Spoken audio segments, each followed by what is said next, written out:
Okay, so I've already introduced myself. You know who I am, Dr. Ebi Ofrey. As mentioned, CEO and co-founder of GeroCare.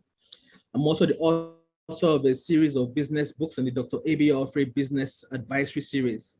So my most recent book is called How to Attract Customers and Investors Like a Magnet. And a key part of that is the actual presentation and your pitching. So, all right. So what are the ingredients for a great pitch? The first thing we need to focus on is the audience, then the content, and then how it is delivered. So for the audience, there are 4 basic people you pitch to regularly as regards to funding. Usually, you can also pitch to your staff to get them on board your vision. You can pitch to your customers to get them to understand your project and why they should buy your products. But this is focused on getting money.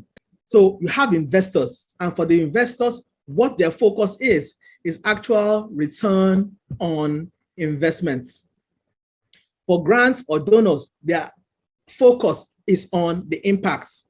For those that provided what we call blended financing, their focus is on social enterprise. And for competitions, the focus really is on the judging criteria.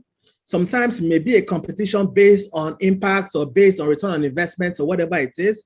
But for competitions, it's always key to have an idea what you will be judged on and focus your pitch in that line.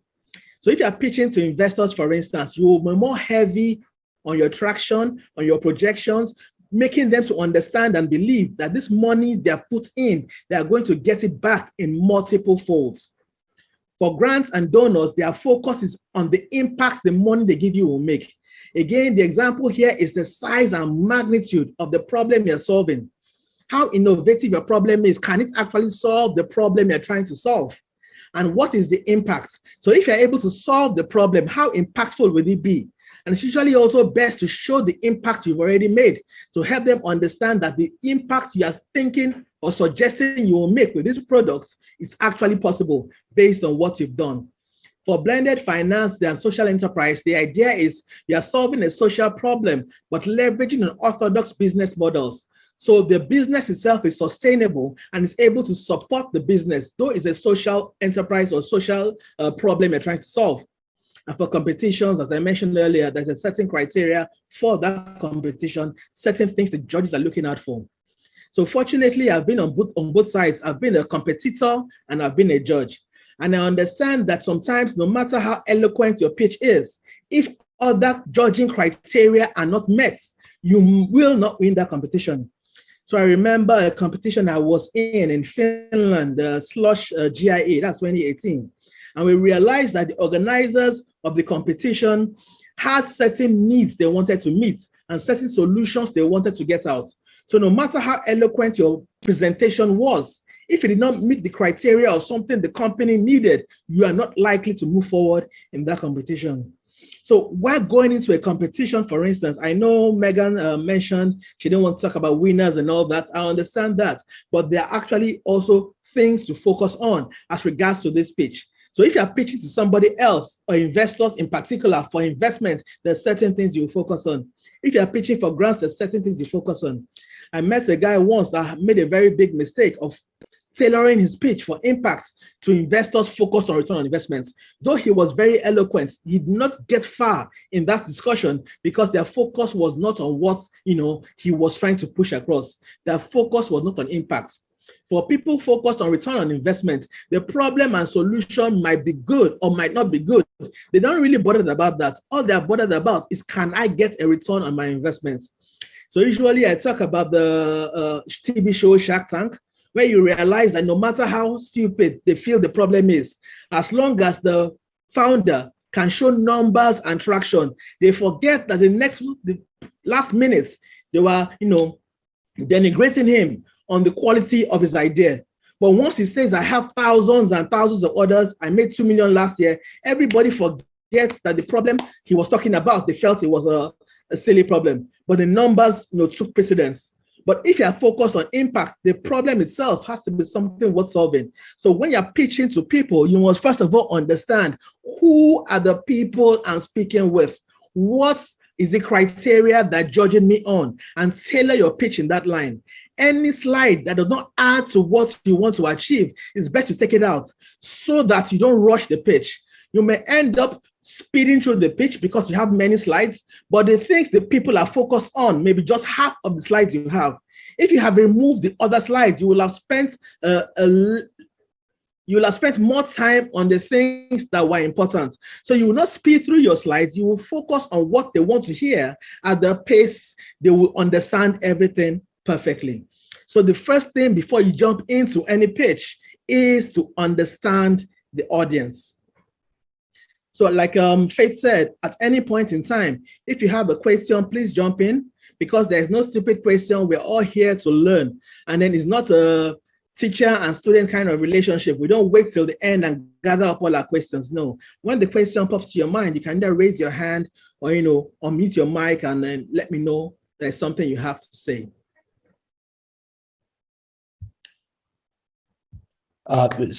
Doctor, do you consider the impact and the social enterprise as two different areas of, like, for example, the grants and the blended finance? One, you're talking about impact. The other one, you're talking about social enterprise. I'm struggling to understand what the difference would be. Thank you. Yeah. So, okay, for the social enterprise, the idea is that you are making enough revenue from the business to keep on sustaining your solution of solving that problem. For donors, for instance, let's look at the health industry, for instance. In Nigeria, there's a lot of funding towards HIV/AIDS. So the idea is that they're funding the solution, but it's not necessarily that what they're funding should be sustainable and generate income to sustain the business. So every year they have a certain amount allotted for this, provide free medication, create clinics, and so on and so forth. They don't expect that free medication to generate a revenue for the company. So it's donated to be used. But for a social enterprise, the idea is that what they're giving you, they might need to give it to you only once. Because when you use it, it's able to run the business sustainably, and the business is able to sustain the solution. But for grants and donations, it's more like I'm donating for this cause. It's not that the thing I donate should ensure the business continues running itself. So that's the key difference. If you donate medication or donate drugs or donate a funding for a certain research, I'm not expecting that the research next year would begin to fund itself. No, it's supposed to help you get to a certain level. Then more donor funding comes in to move it to the next level. I think that's the key difference. A social enterprise sustains itself, and a donor project keeps on getting donations to move forward.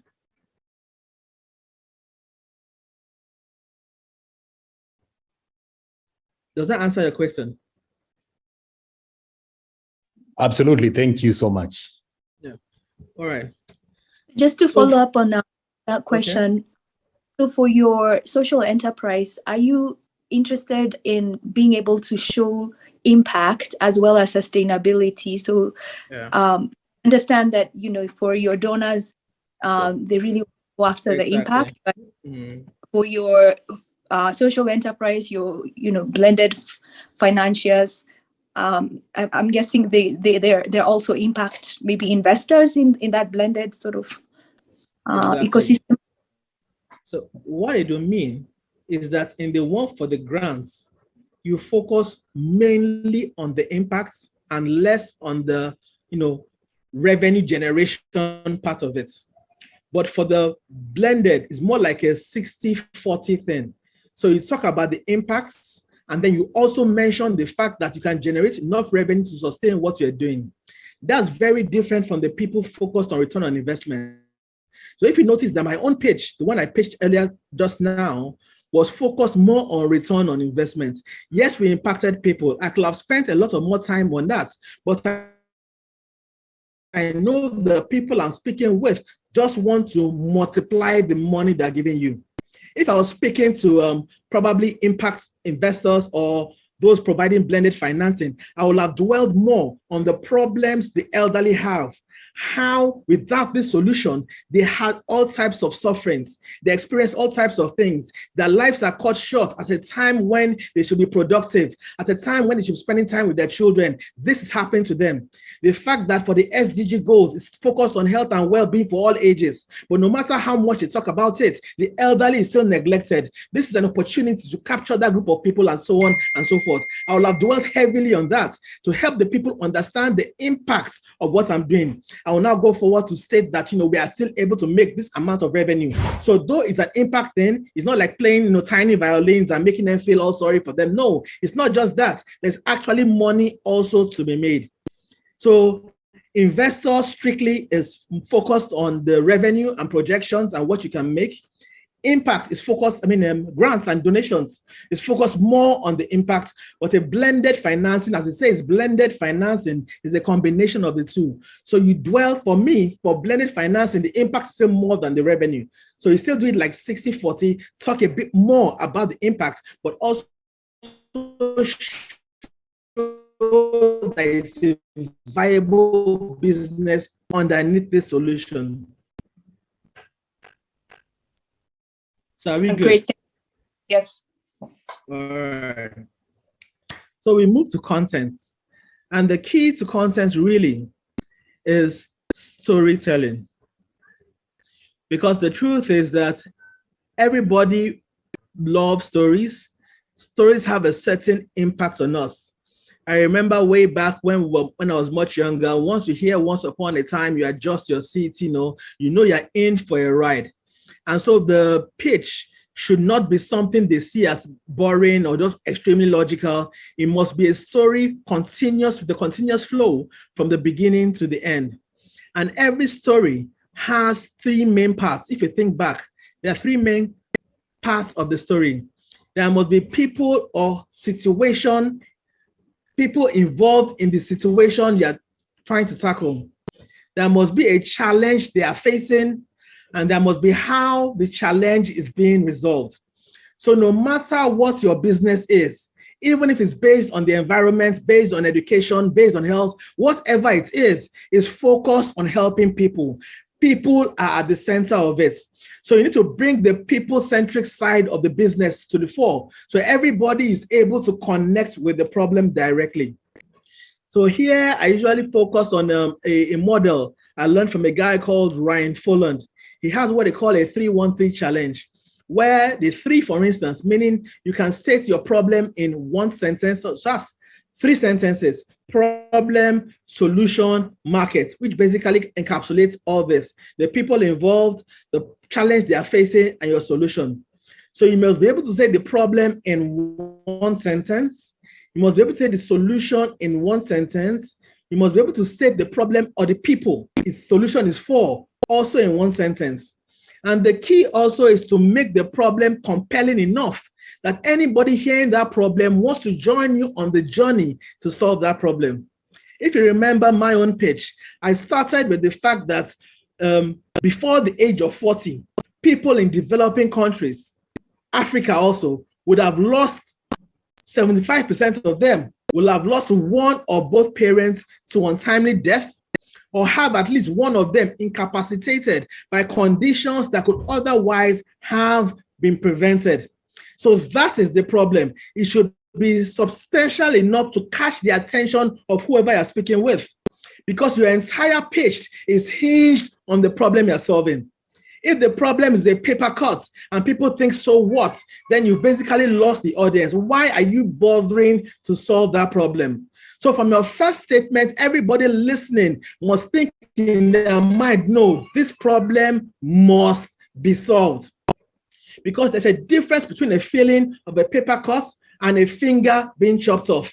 If you see a finger being chopped off, you rush and want to help. You want to be part of that solution. But if it's a paper cut, when you mention the problem, all the people think is, so what?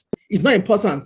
And so that must be your focus. So no matter the problem you're stating, always make sure you state it, for lack of a better word, in the bloodiest possible form to have the most impact on the people you're talking to. The problem should sound like a problem that is worth solving.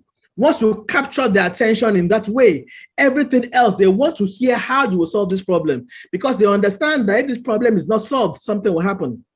In my own problem, where I say before the age of 40, most of the time, either you're close to 40 or you're just above 40, you fall into this bracket. If I don't solve this problem, I may be part of the people experiencing the problem. So the people you're talking to must be able to connect to the problem at that level to enable them follow closely in everything else you're saying. I know we're all creating markets, creating innovations. And so it's important they understand the problem very clearly, that this problem is even worth solving in the beginning. I was listening to the prosperity paradox again a few days ago, and then some key things were identified. I remember they talked about Efosa Ejomo's problem of, providing wells to areas where there was no water. When they stated the problem, anybody listening will understand that this is a problem worth solving. The question is, when you state your problem, do the people listening think this is a problem worth solving? This is something I need to put my money into. Are you able to build a shared vision, a shared following in what you're doing? The next, you talk about the solution. And the key is that the solution must relate to the problem. The funny thing is that many times you hear people talk about the problem, you now hear the solution, and you're unable to connect the solution to a problem. So that also reminds me. So while we were all introducing our businesses, the hack for that is to state that the problem I'm solving. So when they say, what do you do or introduce your business? You say the problem we are solving is dash. The way we are solving it is dash. So it helps anybody listening to you clearly understand what you are doing and why you are doing it. I can clearly state my solution alone. I do this, this, and this. The question many times is, so what? Or most times, if you're in a gathering, they also want to move to the next thing. But the best thing to do is when you are asked, what do you do? Especially in settings like this, you are asked to introduce yourself. What you say is, the problem we are solving at so-and-so is this. And the way we are solving it is by doing this. So this covers the first three things. One, who are the people that have this problem? So you state the problem, you state the solution, you say for who it is. Who is this solution targeted at? And you must understand that the people are not just everybody, like many people always say. They must have the problem you're trying to solve. They must be able to afford the solution, and they must be willing to buy it. So peradventure, one of those boxes is not checked, they are not a target market. If they can afford it and are willing to buy it but don't have the problem, they are not the market. If they need it, are willing to buy it but can't afford it, they are not your market. If they need it, can afford it, but are not willing, they are not your market. So once you get that picture clearly, you understand who your market is. And so you understand my product is not everybody that has or anybody that has. No. When you hear that usually, you understand that the person is not quite clear on what he's doing, especially because we also understand that every product that everybody is using now was not always used by everybody. So no matter the product, there was a beachhead, there was a particular group of people that started using it first before it became mainstream. So although it's mainstream now, when they started, it was not mainstream. Even if your product will become mainstream, when you are starting now, it's not mainstream. So there has to be certain people you are focused on.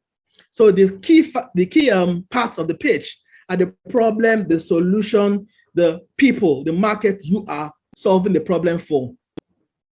It's also important to take a look at, okay, so we switch this, we'll begin from market size. So in market size, we understand that's what they call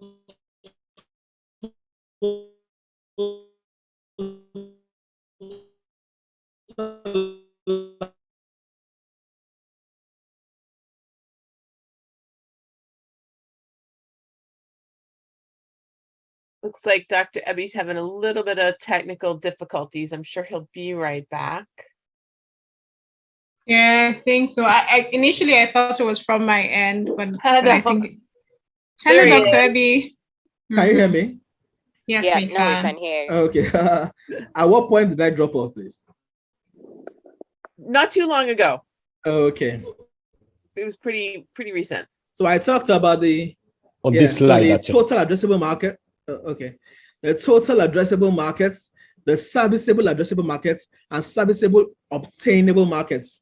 So we can take a look at it like this. Imagine going to a buffet. The buffet is the total addressable markets. The plate you have in your hand, so please hold on a bit. Let me just.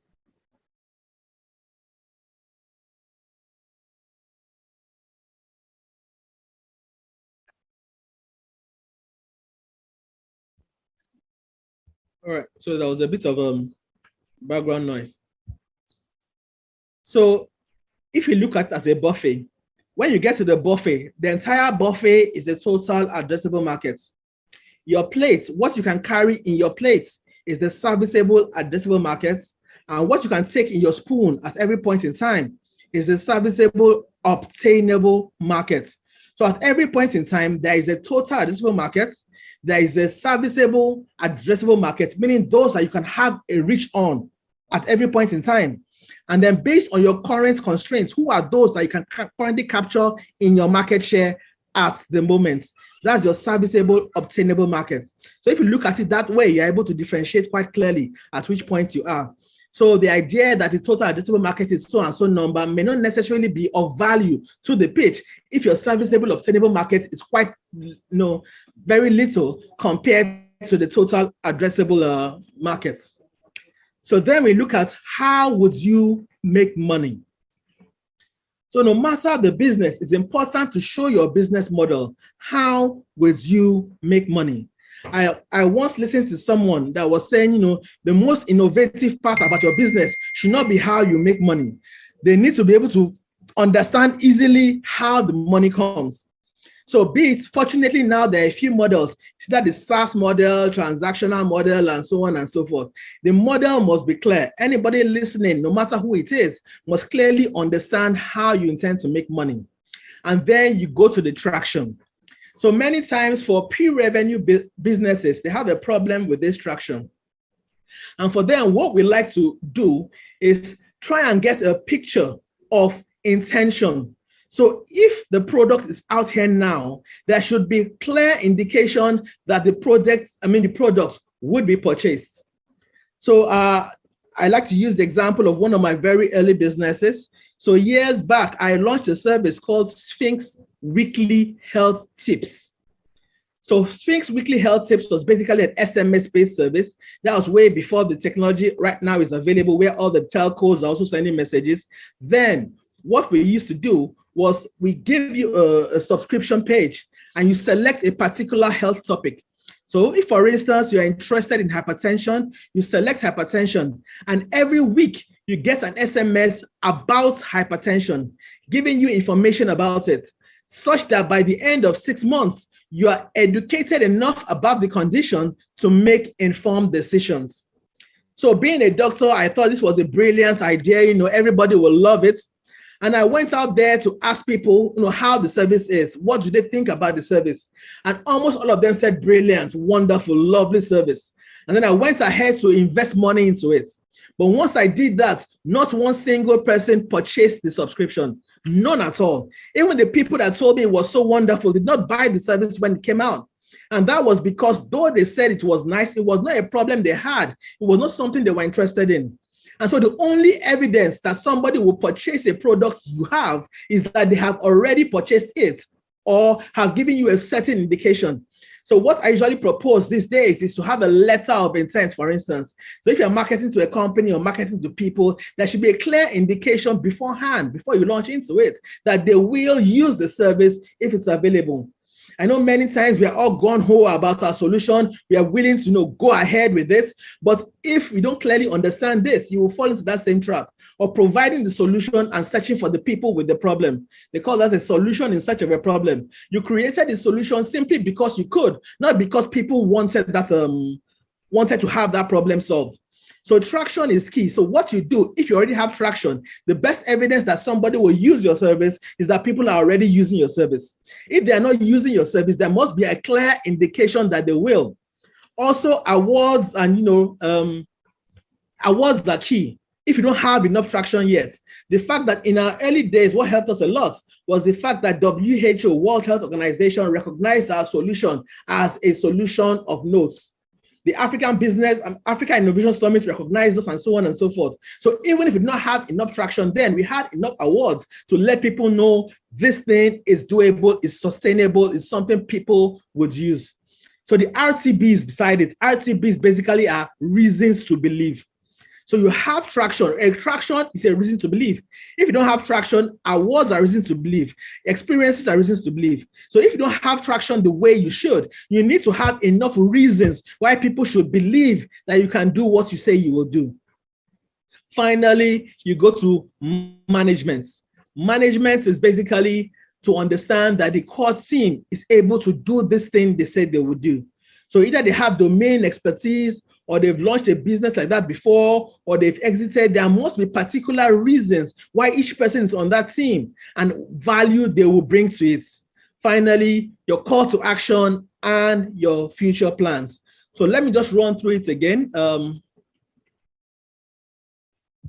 You begin by the problem, the solution, the target market.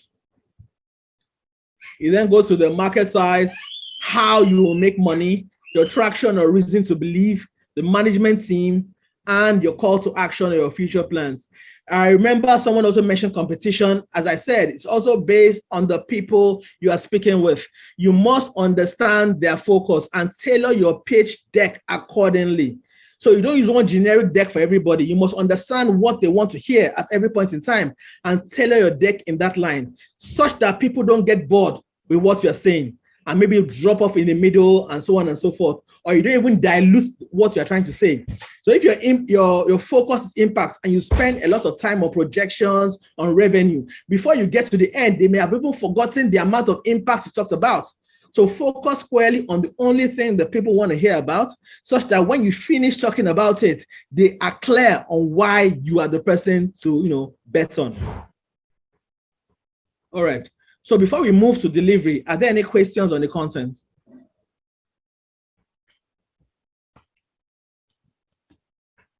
Need 2 responses before I move. At least 2 responses.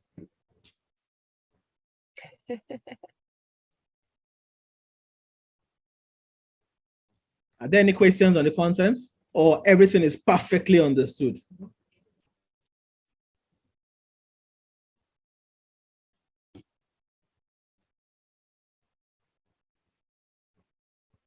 I need to hear something.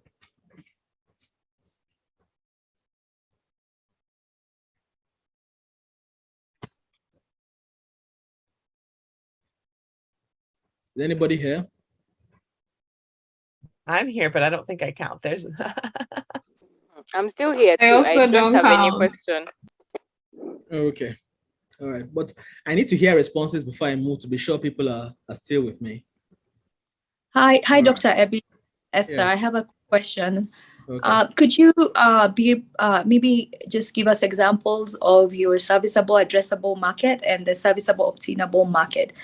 And so I understand, there are a subset of the total addressable market. Okay. So is it like a quarterly sort of what you're aspiring to do, and then your day-to-day, that spoon bite serviceable? Okay. All right. So I'll use my business as an example. So our total addressable markets, most of the time, we look at it this way. So the geriatric care industry globally is about is projected to about $1.7 trillion by the year 2025. That sounds like an impressive figure, but it has no bearing on me in Nigeria over here. So that's the total addressable markets, the market available out there for us to capture. The serviceable addressable market for us is the whole of Nigeria. That's who we can access. But even in this Nigeria, there are certain people that can't afford our services, that cannot even get to us. Though they have the problem, they are willing to pay, they can afford it, but we can't get to them. So imagine you being in a rural village somewhere, for instance, where your child can pay for the service. Yes, you are part of the serviceable addressable market, but you're not part of the serviceable obtainable markets. So now those we can actually reach based on what we are doing at the moment are the serviceable addressable market for us. So the way we describe our serviceable addressable market, we say, for instance, In Nigeria alone, there are 13.6 million elderly people. But we expect that about 20% of them will have at least one person who can pay for the service for them because of what we call the elderly dependence ratio of 1 working adult to 5 elderly. So though there are 13.6 million people, not all of them are our serviceable obtainable markets. Only those that have people that can pay for the service for them are our serviceable obtainable markets. So we have the global numbers that we always talk about. We have the serviceable addressable market of Nigeria in general, but the ones that concern us are the ones we can actually reach. So, and that's why many times when you're pitching and you talk about, the market share is 500 billion, all we want is get 1%. That's at the moment in time, people have begun to frown upon that type of discussion because many times that total market is something that, is most of the time irrelevant to the one you can actually reach. It's large, it sounds good, but it has no value to what you're currently saying. So for us, for instance, that 1.7 trillion, it sounds wonderful, it sounds great, but it's not really affect what we do at the moment. It's the Nigerian, the serviceable, addressable, and the serviceable, obtainable that are more of interest to us. So you need to figure out who are those that you can actually service, and out of those ones, who are the ones you can actually reach. As time goes by, your serviceable obtainable market may increase because your reach has increased, your capacity has increased, and so on and so forth. So you can begin to get more of the serviceable addressable markets. But that's the main differentiator. Serviceable addressable markets are the people you can reach when you're in your ideal situation. But currently, who are the people that you can put your spoon in and collect and begin to service? Those are the serviceable obtainable markets.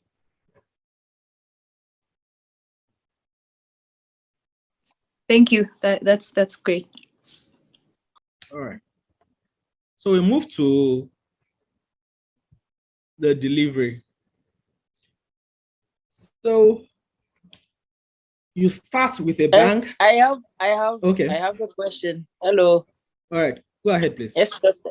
Yeah. So, like for us, my name is Norman, and I'm representing Afri Farmers Market. We help local farmers access stable market for their produce. So maybe for us, like let me help out a bit here now. Anyone that wants to describe their business, what you should do first for me is say, I'm so and so from farmers markets. The problem we solve is by doing this. So can you start again and state the problem you're solving and how you're solving it? Don't go straight to the solution. Okay. Thank you so much, doctor.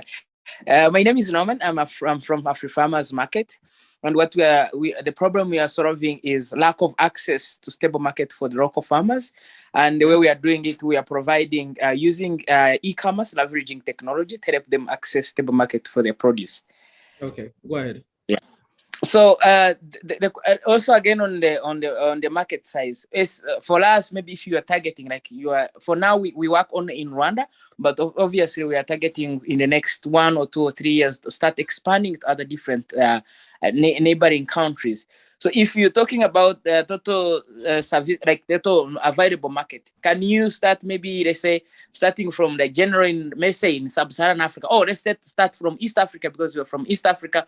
This is the number of clients, the people that are population that are willing to buy our produce. Yes. But currently, maybe we are only focusing on Rwanda and all the Rwandans, maybe the specific people like living in Kigali or the middle income, they are the ones only willing to buy. Can you present it? However much you haven't started tapping into another market, which you're hoping to, which is also has the potential, can also include that one in the total market.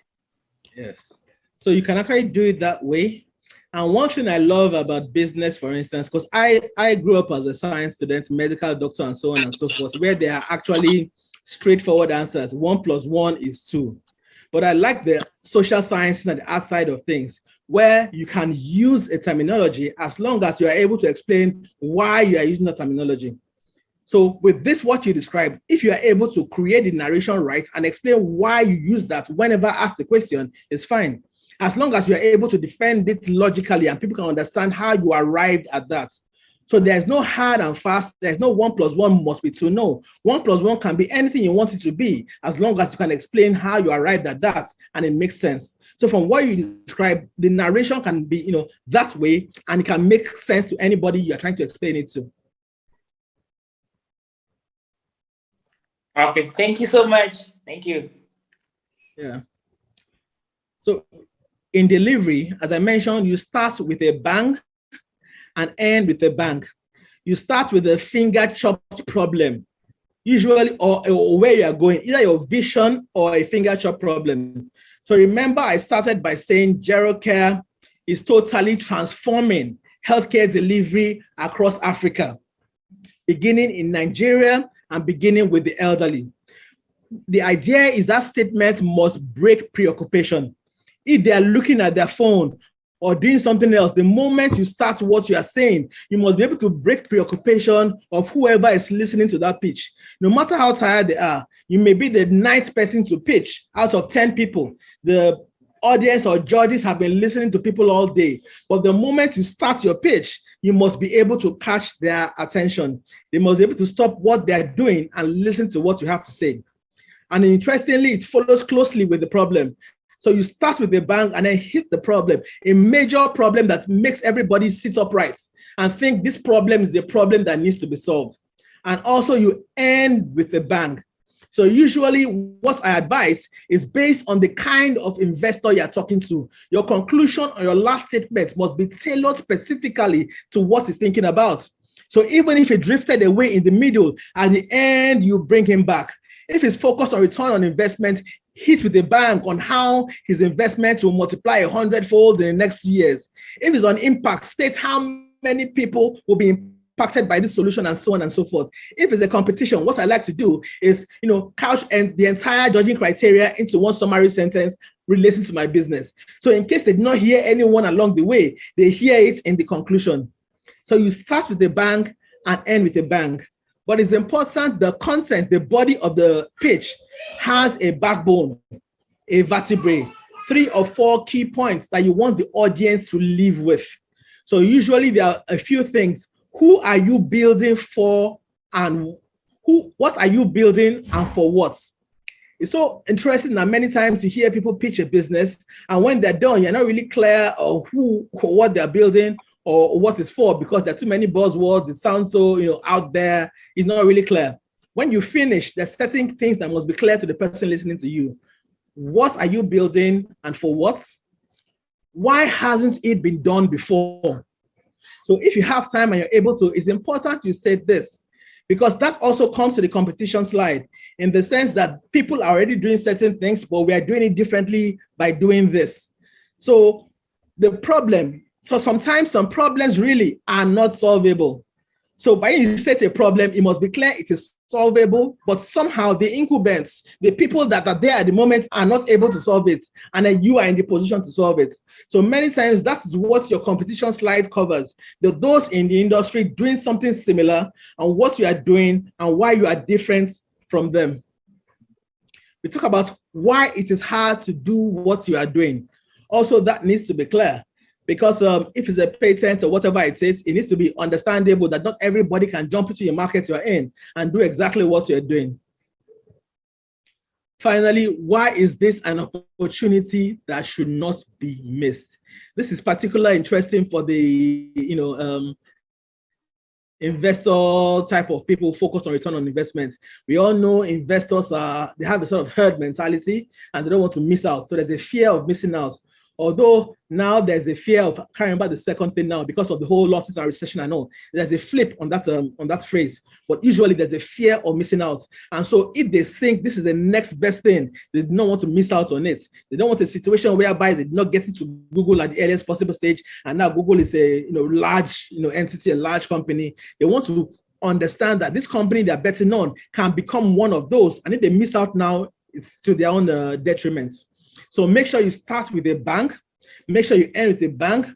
Make sure there are a few key things you want people to remember after the presentation to go home with.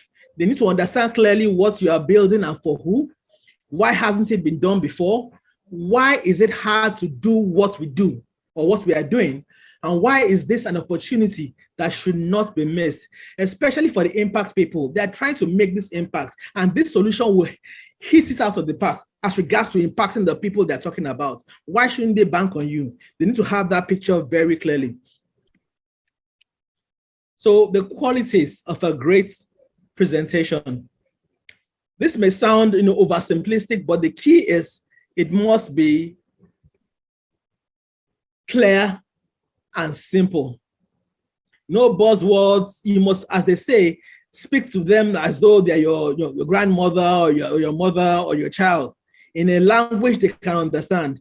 You should be able to explain to them and they can tell somebody else what you do without having any problem with it. So once you present your solution, it should be extremely clear.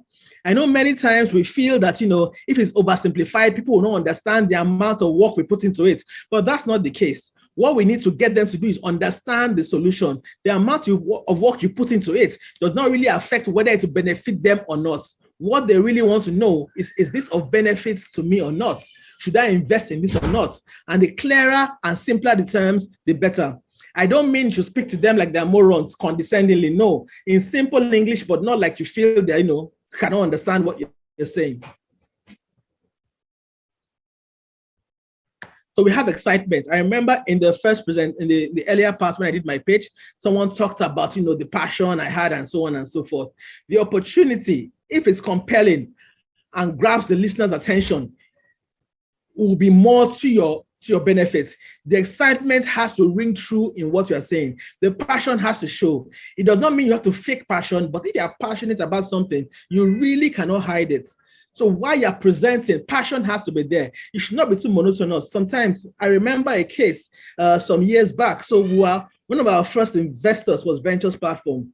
And I remember the cohort before us, there was a particular company that went to an investor meeting, and the investors had heard their story, already had the check out for them. They wanted to give them the check.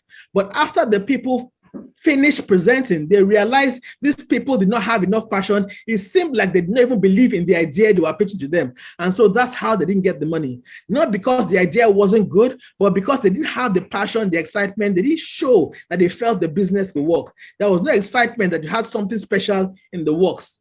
And so excitement is also key. We have informative. So it teaches the listener a thing or two he did not know. Most of the time, good pitches teach the person listening something. In my own pitch, for instance, many of us would never have realized or thought that in developing countries, for instance, 75% of people lose one or both their parents before the age of 40, either to death or have them severely incapacitated. So when I say severely incapacitated, I mean either by stroke, some prostate condition, something would have happened to them by that age. And it's simply because they have an absence of a structured preventive care, something that's straightforward and simple. And so many people will not even know that, but with kind of the pitch you have, people must be able to learn something about what you are doing. It also positions you as a thought leader in that space, a domain expert in the area you're trying to go into. So they must learn something. They must not know more about you than what you're trying to solve. It must be memorable. So it says stories stay with the audience. They remember it after they have left. So in my own pitch, for instance, I'm sure people will remember the story of my father, even if they don't remember, every other thing. They understand the passion, they understand why he's doing it, they can see themselves in that position. So I remember in the early days when we used to go and pitch at churches, all the people remembered was the fact that, they had a similar situation. Their father had this condition, their parents had this. All the other things you say about how the business works and so on and so forth is not really important to them. It's because they understood the problem, they saw themselves in the story, and they knew they wanted the solution. They can come to you later for more about the solution, but there must be a compelling thing that holds in their mind even long after they've left you and what you were saying. So again, this may be a bit difficult based on the span of time you have. And that's why I say you limit your slides as much as possible to what's important, because it's important you speak slowly and enunciate. It's important you sound natural and not as though the pitch was memorized. Most of the time, yes, the pitch is memorized, but you're supposed to rehearse it enough times that it becomes natural to you. We all know even the great speaker, Steve Jobs, rehearsed his presentations hundreds of times, such that on the day itself, it seems like he's just being spontaneous. I remember reading one of his books where they say even on stage, when his phone rings and he brings it out and answers the call, that call was choreographed into the presentation. It has been rehearsed, but it looks very natural. So you speak slowly, you enunciate, you sound natural and not like the pitch was memorized because you've said it quite enough times. Then if it's a physical pitch, you look at the audience, you make eye contact. For those of us that have been in Toastmasters, they preach what they call the Z format, where you look to the left, you look to the right, you look to the left, and stuff like that to make sure you're able to connect to the people in the audience. But using the virtual presentation, you look straight at the camera, position yourself the right way. Because even if you are looking at the camera, but your eyes look like they're looking down, people always assume you are reading something else. So the trust factor reduces a bit to the fact that they believe you don't know the business enough not to speak about it without reading. So you look straight at the camera, position yourself the right way, sit upright, and project the aura of confidence. Don't use generic phrase transitions like e.g. The problem is this, so and stuff like that. Make it sound more, make the segues more interesting. Let it be able to flow. So remember, let me think of two of my slides, for instance. So remember, my first slide was the fact that 75% of people lose one or both parents, blah, blah, blah. But before I move to the second slide, I said, this may just sound like a statistic to you until you have a personal experience like I did. And then I talked about my own personal experience. So I connected these two slides, not using generic transitions, but making the segue very smooth. That is the key to ensuring a smooth story, moving from one slide to the next as though it's one continuous story. But if I now say the problem is this, so the solution is this, and so the market size is this, it's a bit more disjointed. And though you are passing the message across, it's clear it's a presentation and not a pitch or a story you're telling. So it says be declarative and not cute about your points. Again, if you remember my figures, initially I used to be a bit, humble about them, but I learned very recently that you don't be humble about your figures. Yes, we grew 2x year on year for the first 3 years. We grew 4x or 5x on the 4th year. You need to be declarative and assertive about it. It's what you did. It's what you are doing. There's no need being very humble or, shy about it. Let them know that this is something important and let it be able to catch their attention. So you state things declaratively. This is what we did. This is what we believe, and so on and so forth. It's not arrogance. It's just confidence in what you can do and your ability to accomplish it. So you highlight your achievements. So usually I spend a bit more time on our awards because right now I think we have about 11 international awards on innovation from WHO, as I mentioned, African Business Heroes, Kofi Annan Award for Innovation and stuff like that. So I highlight them. Don't be shy about them. If you have any awards, make sure people understand that you have this award because it adds to your credibility. So back to the first thing, I said speak naturally and don't use words that is not used in normal conversation. So usually the trick is to write out, I don't know if that works for you, but that works for me. In the beginning, I wrote out my entire page from top to bottom and read it out loud conversationally and determined which words were there that were not natural. So when you're speaking to a friend or speaking to somebody, what words do you use? If you come across any word that you don't use normally and it's not natural to you, find the simpler version of the word and replace the word you have with it, such that it sounds more like a conversation and less like a presentation or a lecture. So in summary, speak slowly and enunciate. Look at the audience. Do not use generic phrase transitions. Be declarative and not cute with your points. Highlight your achievements. Speak naturally and don't use words you will not use in normal conversation. So let me take questions on this before I talk about the deck. So again, I need 2 answers before I proceed. You should know by now that I will not move until I hear something.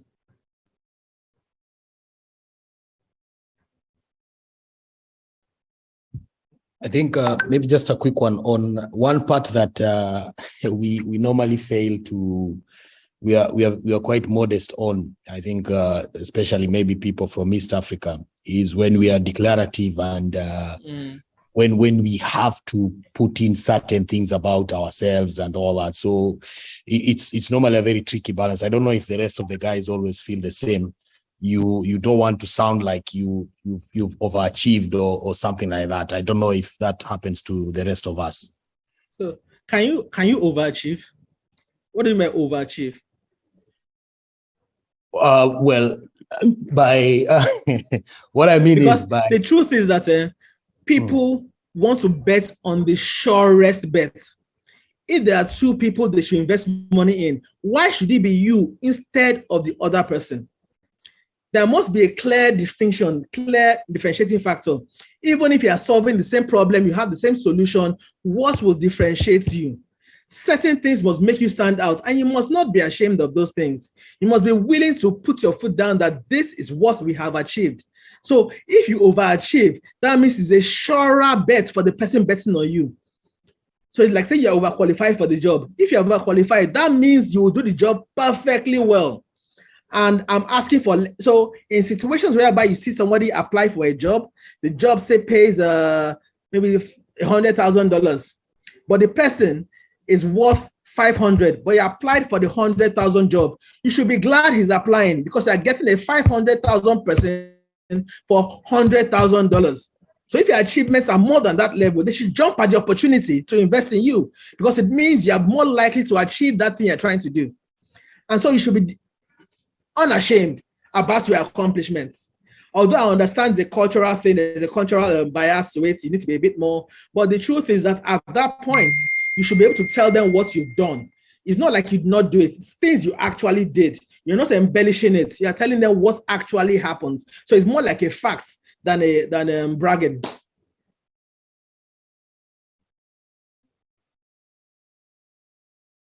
Absolutely. Thank you.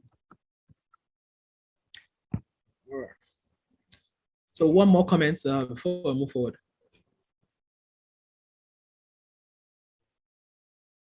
Am I going too fast? Dr. Ebi, I have a question for you on that. It's a follow-up. Okay. How would you suggest that folks, some people are just more comfortable with that kind of, whether it's cultural, it's just personality. How would you encourage them to practice that, right? I mean, we all know there are people who are very willing to lead with all of their successes and others who aren't. And so how could people become more comfortable doing that? Okay. So let me use the example of selling a product. You go out there to sell a product to somebody, and then you're uncomfortable talking about the best part of the product. I want you to buy this product from me. I know you can do this, this, and this, but I don't want to tell you you can do those three things. I want to tell you can do the three less impressive things because I am uncomfortable telling you about the things you can actually do. So that's akin to what we're talking about. You are selling yourself. You have key features that are great and nice. Though you want them to buy the product, you don't want to tell them about the reasons why they should buy the product above other products. So to get comfortable with it is just to create a deck. The truth is that the more you say something, the more comfortable you get at it. What you need to first of all overcome is the mindset that it's bragging or that is not culturally acceptable to tell people the best part of the product. So I will ask the same question. If really you are selling something, now not yourself, but you have a product you are selling, and you have the opportunity to tell people about the best side of it, won't you take that opportunity? The question is, that's exactly what we are doing right now. We are telling people to invest in us. We constantly hear people saying that we don't invest in businesses, we invest in founders. We invest more in the founders of the business. And then you tell people all the great things about the business that they say they don't invest in. They invest in founders. But when it gets to the founders that they invest in, you try your best not to tell them the key reasons why you are the best founder to invest in. It's sort of an oxymoron. So the key is to get comfortable with it. So write your script out.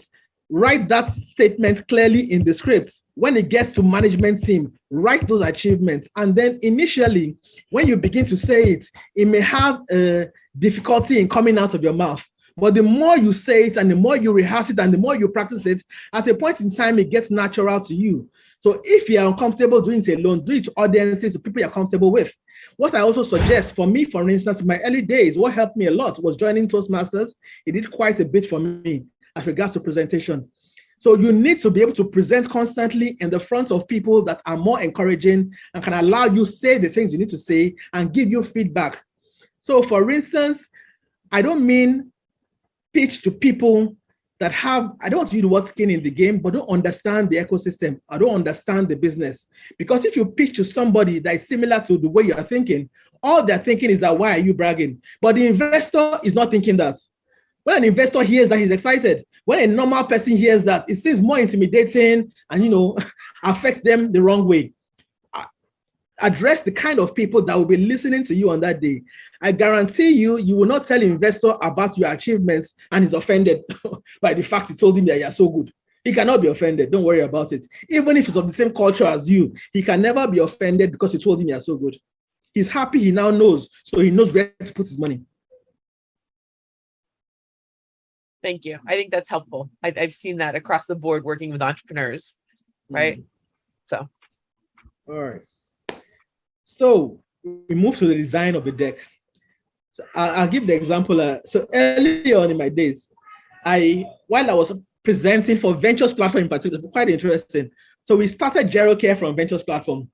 They were the first accelerator to invest in us, the first check to come into us, and so on and so forth. But before then, I was actually a businessman. I was a consultant and doing various things in business. And I thought I was good at creating decks and slides. So I created my best slide, took it for presentation. They loved my idea, but they could not stop laughing at my deck. And I was extremely offended because I thought I was good. And that's when I understood the reason for taking your deck to professionals to create. It's not take you much to give somebody on Fiverr. It takes about $30 or so, and they will give you a professional looking deck. So no matter how brilliant you think you are, unless you are a graphic designer or you are a professional in creating decks, please do not create your deck yourself. Extremely important, because it tells a lot about you. It's your packaging. It speaks about you in your absence. Many times, the quality of the deck tells about the quality of the founder, tells about the degree he was willing to go to ensure people understand his product and see the product in the right way. So I learned the hard way that season, and I remember how I felt, but I initially thought I was good. So many of us will feel, yes, we can do it ourselves. We are very conversant with PowerPoint. You are very comfortable with PowerPoint. Please do not do your decks yourself. Find somebody that is a professional, because you have no idea where the deck will get to. You have no idea where you will pitch, and the deck goes a long way. 2, it's important we understand that the deck is the video to our voice. It's not a replication of our voice. So I'll give this example. There was a pitch I had to do some investors in Nigeria. And because I understood my pitch so well, I usually can pitch it fluently without the slides. So on that day, the projector had a few issues. And so I had started pitching without the slides. But somebody was able to get it working. And while I was speaking, the person was changing the slides behind me. I had no idea the slides were there, but it was obviously a video to my voice. So I was like the voiceover to the slides. It was not a replication of everything I was saying word for word. It was not me reading what was on the slides. So the slides are an anchor point to help you move to the next point or pass a message across, but it should not be with all the words written. If you remember my own slides, you'll see there are more of pictures giving you the basic picture of what I was trying to say. So you don't replicate everything you want to say in the slide. I looked at a few slides that were a bit wordy and all that. That's okay if it's so there's something they call an investor deck, where you send a deck to the person without you being present. But if you are present, there should be less words and just the highlights of the points, because people can read also. If you are saying exactly what's on the slide, people can read faster than you and will rather read what you have on the slide than listen to you. But then they lose all the benefits of your vocal variety, your pitch, your emotions, and all that. So let them focus on your voice and then look at the slides for pictures. And then finally, practice, practice, practice. So you need to, so I had a mentor, again, I think that's Coyote from Ventures in the early days, that says practice, practice, practice. And when you're extremely tired, practice some more. Because the truth is that you only understand the benefits on the day of the pitch. when things move more to, as Megan said in an earlier discussion, to muscle memory, it gets to a point whereby you know what you should say, even if you are a bit perturbed. So I remember there was a time I was pitching in South Africa, and I think I mistakenly did the timing of the slides wrong. Normally, I don't set timings. I don't know how the timing was there. And while I was pitching, the slides began to move on their own. But because I clearly understood what I was saying, I went without the slides continuously and actually got first prize in that competition. Because I knew the slides so well, internally, as they say, it was like a duck flapping vigorously under the water. In my mind, I was thinking, what the hell is going on? But nothing showed in my voice, nothing showed on my face. But I was totally disturbed. I couldn't even remember what I was saying, but I gave the entire page from beginning to end, simply because I had understood it so well. You should also get to the point whereby you can pitch your slides from slide 10 to slide 1 backwards if you need to.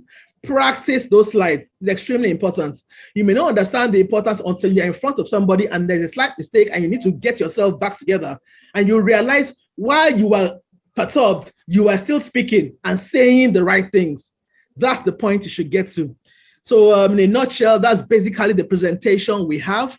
And I think going forward, I would like to have us, maybe do some pitches so we can give group feedbacks on the pitch before we, take next steps. So I know we have 2 hours today, 2 hours tomorrow. I don't know how many companies are here, but it would be great to have us actually pitch our businesses and let's hear everybody's feedback. And I'll also comment on your slides and your pitch and what I think you should do. Fortunately, going forward, I think Ventures platform has also organized a one-on-one session with mentors. And so you have more of that, but it's also good to have a communal type of peer review to understand how the system is going. So I'll take questions about now. And if anybody's ready, possibly if there's time, take the first speech.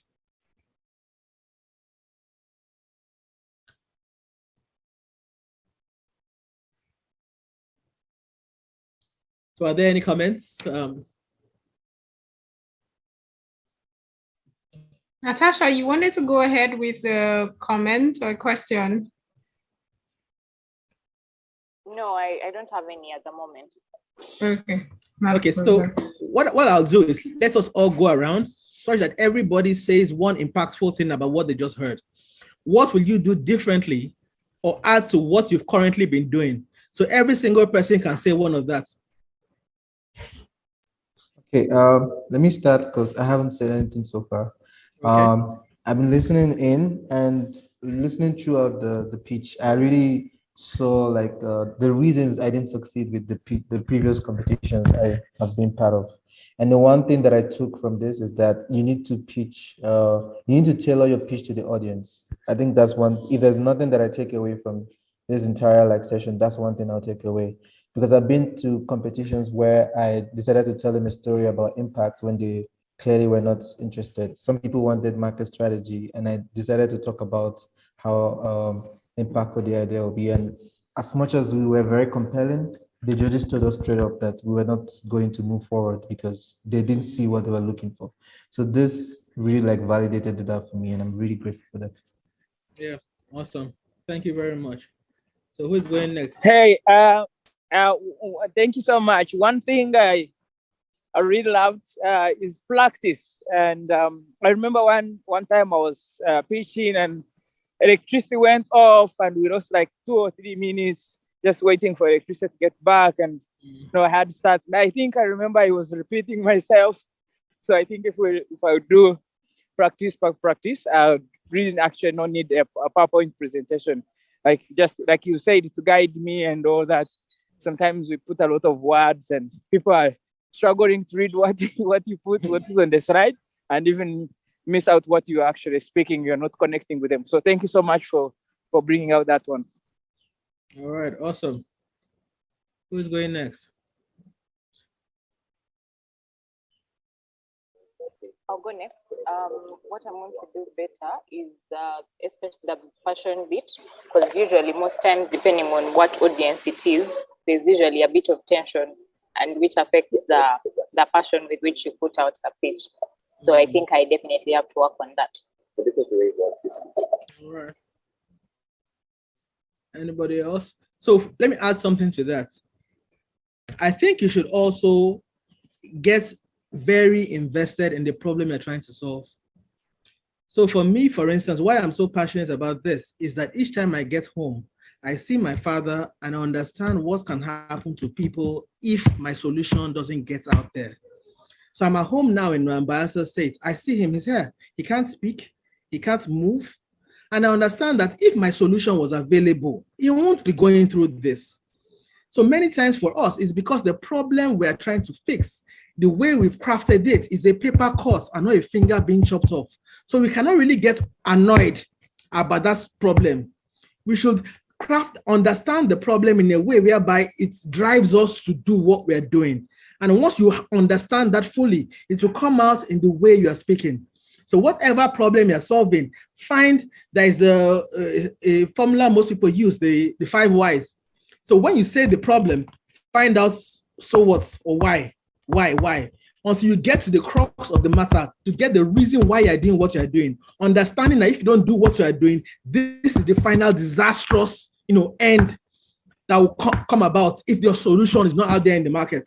So when you've embodied that and you understand the worst thing that will happen if your solution is not out there, it will come out when you're speaking.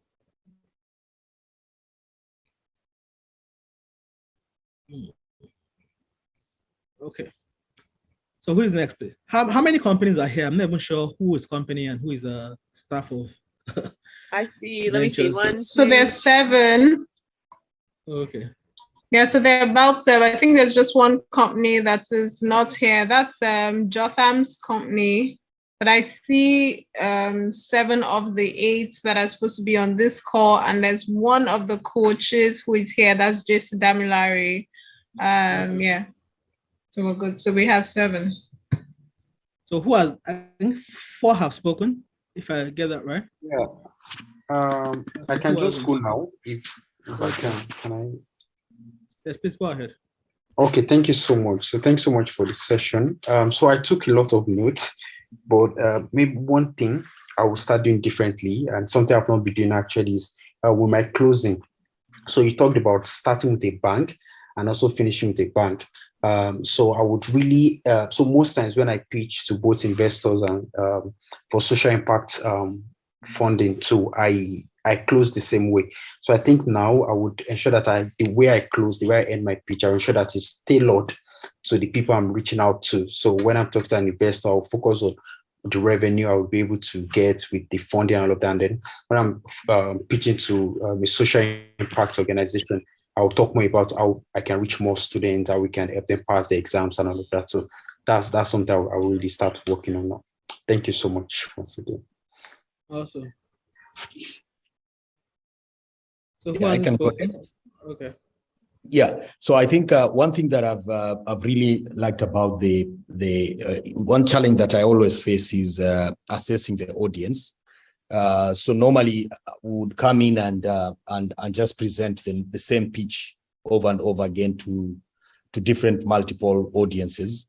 So I think I love the idea that you'd have a master deck with so many different slides or other sets of slides, but then based on the type of audience, you'd maybe zoom in certain aspects of it. So for example, if I need like I see our solution as more of a, or our company more of a social enterprise. So I would be looking at now, how do I present that differently when I'm talking to a VC because I would not go with the lens of the social enterprise, but I would go in the lens of how much revenues are we likely to make, what is, so the focus or how we would tune in that is really something that I will take away from this. Thank you. Awesome. Yeah, thank you for the presentation. A few of the things that stood out for me is, segues, making sure that those are interesting, not too generic, and it helps to be able to, bring out one continuous story versus, seeming a little disjointed. And then I also picked out the fact that, slides are just your anchor point. So, it's what you're telling them as a voiceover that sort of helps them to focus on what you're telling them. And then the deck is just a bonus, and it's just sort of pictures and a way for them to visualize what they're hearing. So thank you very much. Yeah. Awesome. So I had no idea 2 hours had almost gone by. I thought we had like 1 hour left, funny enough, but I had no idea we were gone so far. All right, so we have like 10 minutes or 15 minutes left. So I don't know what we can have done with that. So I'll have to hand over back to Faith to take over from here. Probably tomorrow, we can focus on doing our pitches ourselves and let's listen in on the pitch and give my comments, and other team members can also give their comments. And it's also important to note that, when people are giving their feedback, it's not time to explain the reason why you did what you did, because when you pitch normally, you have no opportunity to tell people the reason why you did it. So what they heard is what they heard. It just means, how can I phrase the pitch differently so that they hear the correct thing, instead of trying to defend what they're saying. But everybody, as I said, tomorrow should be as brutally honest as possible, because it's a friendly environment, because you're going out there to the wolves or to the tigers, and there'll be no space for, if you don't get them, you don't get them, you don't win, you don't get the money, you don't get whatever. There won't be a second chance to meet the same people. So when we come about tomorrow, be honest with your feedback, be brutal about your feedback. There's nothing wrong with telling them your true mind. Again, I note that there's some East Africans here that may be a bit, culturally, but don't mind. We don't mind. Come at us very, rigidly or strongly, or whatever words we use for that. Say what you need to say. You can be as diplomatic as you like, but get the message out that these are key areas. This is how I perceived it, although it was different from what you meant, and so on and so forth. So Faith, please take it from there. I think I'll see everybody tomorrow. Okay, just before I round off, though, I think Abubakar wanted to go ahead with the comments. Abubakar, do you want to go ahead with that?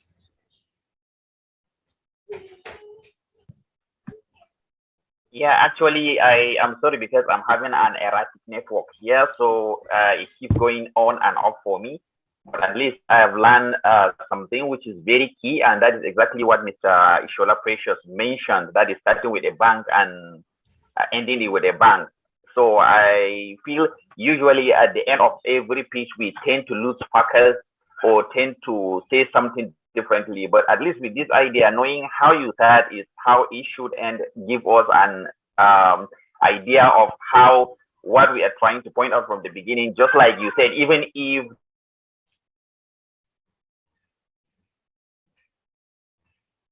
I think the network has dropped off again. Yes, I think we might have lost him there. Okay. Maybe while Abubakar gets back, right? Thank you very much, Dr. Ebi. I don't know if people want to share comments and say thank you. This was really impactful. I pitched a few times and I still had to take notes vigorously with this. This was really good.